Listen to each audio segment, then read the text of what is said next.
Greetings once again, my sports to the bone people. Welcome back to another video. Hope you guys are doing okay. Hope you are all ready to talk some test cricket, because West Indies will be taking on India in the second and final game of the test series. So I'm going to be giving my playing 11, and I'm also going to be sharing a few things that the head coach Andre Coley had to say about the team. So just give a listening ear until the end and let me know what you think in the comment section. Also feel free to give your playing 11.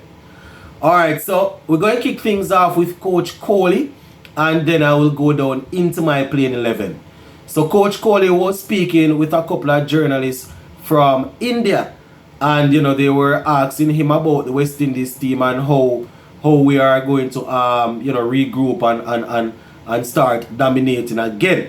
Because people all over the world really loves West Indies, love to watch West Indies cricket. Now, according to Andre Coley, we still have a good brand out there. West Indies still have a good brand, and people still love to watch West Indies, especially when we are doing well. So, he's saying that it's all about just trying to review the things that they are doing bad, try to regroup and improve in the coming games.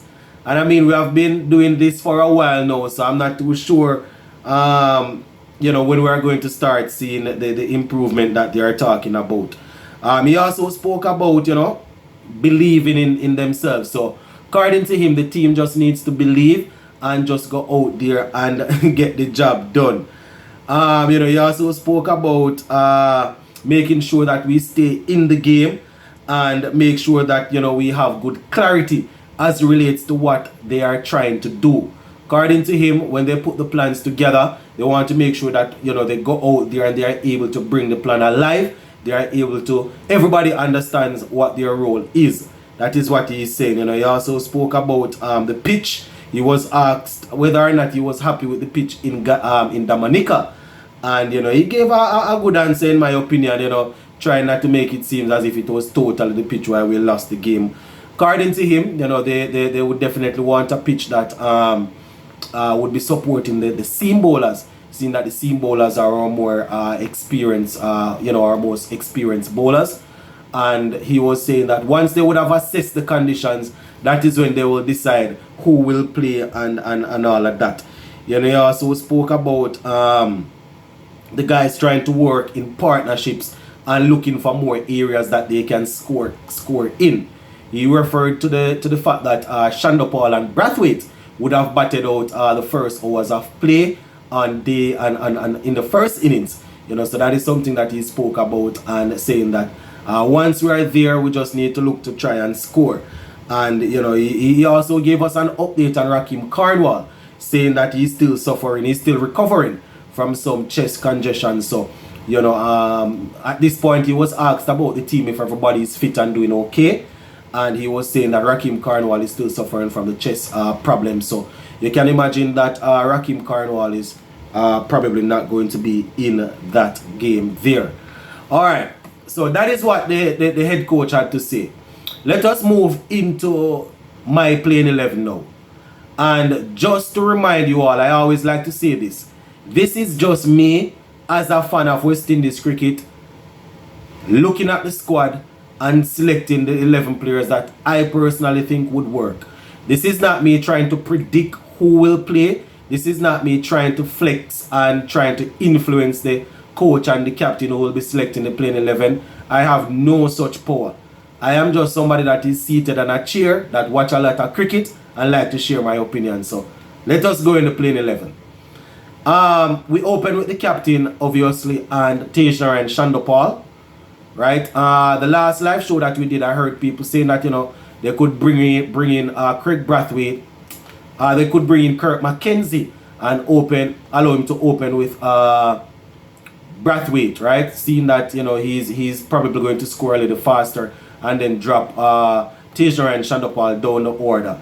But I'm not going to do any such thing. So I have Tejnaran Shandopal and Brathwaite opening, Alec Arthanes, who batted with purpose, who showed that he was not only there to survive, he was looking to score.